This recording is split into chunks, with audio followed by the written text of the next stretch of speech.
আসসালামু আলাইকুম। আমি আজকে আপনাদের কোনো জনসভা দেখাচ্ছি না। মনে হচ্ছে এটি জনসভা, নেতার সামনে দাঁড়িয়ে কথা বলছে।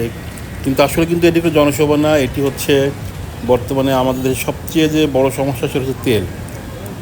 পেট্রোল, ডিজেল, অকটেন নেওয়ার জন্য দেখেন দীর্ঘ লাইন দিয়ে আছে মোটরসাইকেলের সারি দিয়ে লোকজন।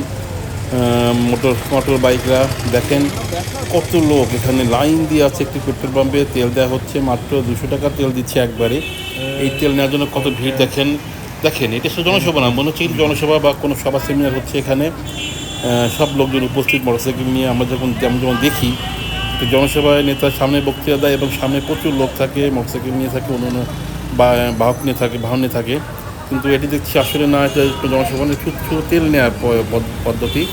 দেখুন, আমরা তার পাশে আরেকটি তেলের স্টেশন দেখাচ্ছি। দেখেন এখানেও প্রচুর লোক তাদের বাইক নিয়ে আছে, মাত্র 200 টাকা তেল দিচ্ছে। তারপরেও তারা ঘন্টার পর ঘন্টা আগ্রহ করে দাঁড়িয়ে থেকে তারা তেলগুলো নিচ্ছে।